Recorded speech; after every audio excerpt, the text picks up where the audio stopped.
Welcome back to the deep dive, everyone. Today we're really pushing the boundaries. We're exploring a theory that honestly sounds like science fiction, but it's grounded in some actual research.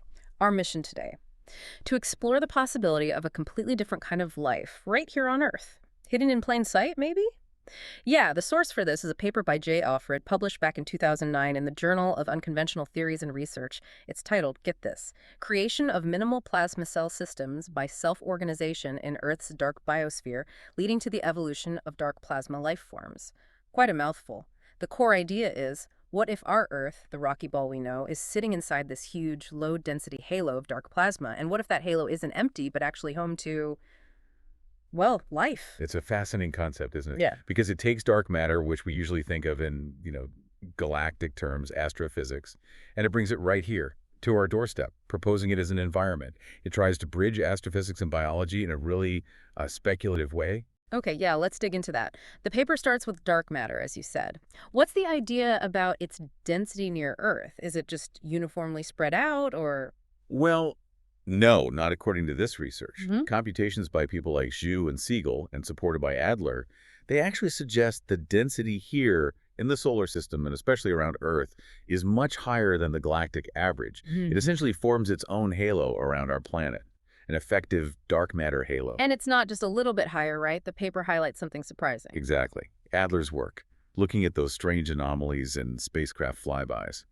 He suggests you need dark matter densities, many orders of magnitude greater than the standard galactic halo density to even begin explaining them. Wow. Many orders of magnitude. That's a lot. It's a huge difference. We're talking about a proposed halo concentrated within maybe 70,000 kilometers radius around Earth. Yeah. Now, its total mass is tiny compared to Earth, less than 4 times 10 to the minus 9 of Earth's mass. So gravitationally, it doesn't really affect us directly. But the density inside that volume, that's the key. The mean density could be around 14 kilograms per cubic centimeter. Okay, 10, 14. How does that compare to the background? That's 14 orders of magnitude higher. 14. It's incredibly dense compared to the galactic background, even if it's incredibly tenuous compared to, say, air. And the volume difference, you mentioned the comparison to Jupiter? Yeah, the volume of this dark halo would be something like 320 times larger than the volume of the rocky Earth itself. So think of Jupiter, massive gas giant, tiny little core. It's sort of analogous, a vast, mostly invisible envelope surrounding us. Okay, so a huge envelope, much denser than expected. But what is this stuff? Is this just dark? The paper calls it dark plasma? Right, it moves beyond just dark matter as some generic particle. The theory explored here is that dark matter might be composed of plasmas of exotic particles. Some researchers, like Ackerman and his group, they even floated the idea of a dark electromagnetism. Dark electromagnetism, like different forces. Kind of, with dark photons mediating interactions in this dark sector. And this sector would have positively and negatively charged dark particles, and ambiplasma, they call it. So Earth's halo wouldn't just be dark matter, it would be a dark plasma halo. And the properties are interesting. It's very low density, tenuous, it's partially ionized. But because these proposed dark electromagnetic interactions are weaker, maybe 100 times weaker than normal electromagnetism, the positive and negative dark particles don't recombine easily. Ah, so plasma structures could last a long time. Exactly. Partially ionized dark plasma bodies could be incredibly long-lived, stable over potentially billions of years, which is, important if you're talking about life. Okay, so it's this vast, long-lived halo. Does it just sit there, or is it dynamic, like our own atmosphere? Oh, definitely dynamic. The paper suggests its shape and volume would change. Gravitational tugs from the moon, the sun, just like our atmosphere and magnetosphere, bulge and shift. Right. And it would be gravitationally tied to Earth, co-rotating with us. Maybe even differential rotation, like Jupiter or the sun, where the equator spins faster. So it's really part of the Earth system, just an invisible part. In this model, yes, absolutely. Looking at the numbers the paper lays out comparing dark Earth and visible Earth, what really jumps out? The scale mismatch is just stark. You have dark Earth with a tiny mass relative to visible Earth, 116 kilograms versus nearly 125 kilograms. But the volume, dark Earth is 1.44 by 1030 cubic centimeters. Visible Earth is about 1027, 3 orders of magnitude larger in volume. So much bigger, but almost no mass. Which leads to that incredibly low mean density we talked about, 1014 kilojoules per dia, compared to our solid Earth's 5,500 kilojoules per dia. And the radius, 70,000 kilometers for the dark halo, versus just over 6,000 kilometers for the rock beneath our feet. It's a giant diffuse bubble. Right. Okay, so we've established this theoretical dark plasma halo. Huge, dynamic, potentially stable. But the next step in the paper is the really big one. How does this lead to life? It feels like a massive leap. It does. It absolutely does. But the paper tries to bridge that gap by looking at laboratory plasma experiments.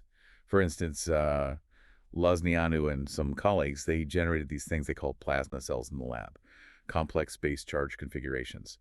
And these things spontaneously formed and amazingly showed characteristics we associate with primitive organisms. Like what? What kind of characteristics? Things like acquiring and using energy, exchanging matter rhythmically, internal changes, even replication by dividing. And they seem to send and receive information. Wow, in a lab plasma? Yeah. And then there's work by Vitovich and others using computer simulations. They showed complex plasmas could self-organize into stable, interacting helical structures, like double helices. Double helices, like Yeah. DNA. The structure is reminiscent, yes. And these simulated structures seemed capable of holding memory marks for self-duplication and even showed metabolic-like activity. Plus, other research, like Uehara's, suggested plasma physics concepts, double layers, specifically might help us understand biological cell membranes. The electrical properties, anyway. So the thinking is, if these lifelike phenomena can happen in controlled lab plasmas, maybe, just maybe, they could happen naturally in this vast dark plasma halo around Earth. That's the core hypothesis, that minimal dark plasma cells could have self-organized in this environment through non-linear dynamics. And then, over the 4.5 billion years Earth has been around, they could have evolved into more complex dark plasma life forms, just like biological life evolved on the surface. Okay, my mind is kind of reeling here. What would these things be like? Are they just floating out there, like cosmic jellyfish? Well, the paper uses that analogy from Sagan and Salpeter's ideas about life in Jupiter's atmosphere. Remember the sinkers, floaters, and hunters. Since the dark plasma halo wouldn't have a solid surface, any life forms would have to float or drift within this tenuous dark plasma ocean. No ground beneath their feet, so to speak. And the sheer size of this potential biosphere. It's staggering. The estimated volume is 5 orders of magnitudes larger. That's 100,000 times the volume of Earth's known visible biosphere. 100,000 times. That's hard to even picture. An unseen ocean of potential life. Exactly. Okay, this paper doesn't just stop there, does it? It actually tries to describe the anatomy of these hypothetical creatures. That seems incredibly specific. It is quite detailed, yes. It proposes a generic model based on those lab plasma phenomena we discussed. They'd be dissipative structures, meaning they need constant energy flow to maintain their form. Self-organizing. It suggests stages of formation. Stage 1. A nucleus forms, surrounded by an electrical double layer like a cell membrane, almost creating an enclosed body. Filaments, currents connect the nucleus in this outer sheath. Okay, like a basic cell forming. And then stage 2. An axis develops with currents flowing along it, maybe heavy, negatively charged dark matter particles one way, light, positive ones the other. These currents could pinch, form hotspots or plasmoids. Hotspots, energy concentrate. Precisely. Then stage 3, within these hotspots, vortexes could form from the particle motion. Like little whirlpools of energy. Kind of. And finally, stage 4. This is where those double helical currents might appear, wrapping around the main axis. Again, that structural similarity to DNA is noted. So they'd have this intricate internal structure, almost like, I don't know, a biological circuit board running on dark energy. That's a good way to think about it. Those internal double layers act like capacitors, storing dark electrical energy. Their metabolism would be about absorbing charged dark particles, maybe through those vortexes, storing the energy and releasing it. And as a byproduct, they'd emit dark radiation, basically thermal radiation in the dark sector, like a near black body radiator. Okay, this is wild. What about their mass? If you had one the size of a person, would it be heavy? That's one of the most counterintuitive parts. The paper estimates that a human-sized dark plasma body, because the surrounding medium is so incredibly tenuous, it would weigh only about 10 to 8 newtons. 10 to the minus 8 newtons. That's practically nothing. Less than a feather, less than dust. Unbelievably light. And their size could probably fluctuate a lot, too, because the particles are so far apart in low-density plasma. Not like our fixed chemical bonds. Okay, so they're potentially huge, complex, evolving, but almost massless and invisible, emitting radiation we can't easily detect. How could we ever find them? Yeah, that's the million-dollar question, isn't it? If they're made of dark matter, interacting via dark forces, they should just pass right through us. But the paper proposes a clever loophole. Secondary ordinary plasma. Secondary ordinary plasma, how does that work? The idea is that under certain conditions, maybe when the density inside the plasma life form fluctuates or increases, the oscillating dark matter particles inside it could collide with ordinary matter atoms, like nitrogen and oxygen in our air. These collisions could momentarily energize the ordinary atoms, creating a temporary short-lived burst of ordinary plasma around the dark plasma body. Ah, okay. So it's like the dark creature creates a temporary, visible, or detectable aura by interacting with our normal matter. Exactly, a fleeting signature in the ordinary world. And what would that signature look like? What could we detect from that secondary plasma? Several things. It could generate microwaves. Radars might get a brief reflection, a ping. Those microwaves, if strong enough and close enough, might even cause heating effects in biological tissue. Or perhaps those strange anomalous sounds some people report hearing near UAPs, the microwave auditory effect. Interesting.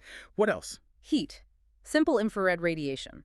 Detectable by IR cameras, maybe calorimeters if you could get close enough, and potentially light. If the energy gets high enough, this secondary plasma could glow visibly. You could use camera spectrometers to analyze the light, bolometers to measure the energy. So the light curve, the energy signature, would mostly be low frequency, like microwaves, Yep, but could spike into visible light occasionally. that's the idea. The paper even includes a figure illustrating this. Most of the time, any detectable emission from the secondary plasma would be down in the microwave, radio, infrared range. But sometimes, if the conditions are right inside the dark plasma body, the frequency could jump up temporarily into the visible spectrum, maybe even brief flashes of UV. This is starting to sound eerily familiar, like descriptions of some UAPs, perhaps? Does the paper make that connection? It absolutely does. It directly brings up unidentified aerial phenomena, or UAPs.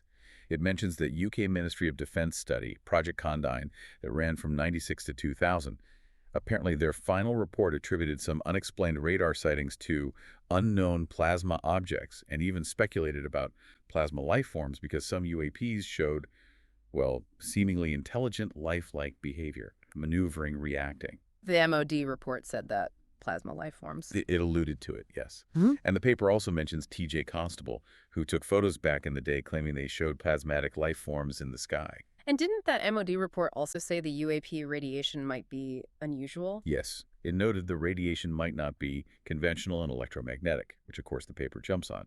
Could that be the signature of this proposed dark electromagnetic radiation, maybe mixed with bursts of ordinary radiation from that secondary plasma interaction? So it's suggesting UAPs, or at least some of them, could be these dark plasma life forms briefly interacting with our atmosphere, creating detectable effects. That's the provocative implication. It ties the theoretical framework of dark plasma life directly to these real-world, documented but unexplained observations. Which then leads to an even wilder thought.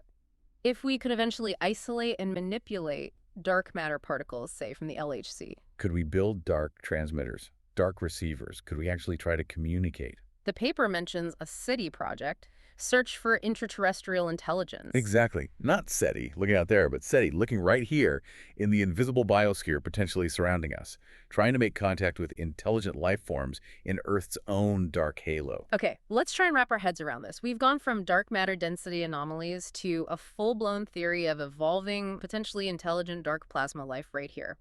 Jay Alfred's 2009 paper really throws down a gauntlet, challenging our basic ideas about what life is and where it could possibly exist. It really does. It's highly speculative, of course, built on layers of theoretical physics and interpretation of some lab results and anomalies. But it forces us to confront how much we don't know, even about our immediate environment. The idea that there could be this vast, invisible realm of life interacting via forces we barely comprehend. It's paradigm shifting, if true. Just imagine looking up at the sky, thinking it's empty space, when actually you might be looking through this immense, incredibly light ecosystem, these creatures floating silently, maybe for billions of years, only occasionally bumping into our world and creating a flicker of light, a blip on a radar, a strange heat signature. And it makes you wonder, if this kind of hidden reality is even conceivable, what else might be out there, or maybe right here? What other phenomena, what other forms of organization or even consciousness might exist just beyond the limits of our current perception, our current science? Are we just missing the tools or maybe just the right concepts to see them? What if the empty space around us isn't empty at all, but teeming with complex, ancient, maybe even intelligent life? It's almost overwhelming thought. So here's something to really chew on. Could we, humanity, be living inside a kind of cosmic fishbowl, aware of our little world, but completely oblivious to the vastly different life forms swimming just outside the glass? And the Mm. follow-up question is almost scarier. If they exist, are they aware of us?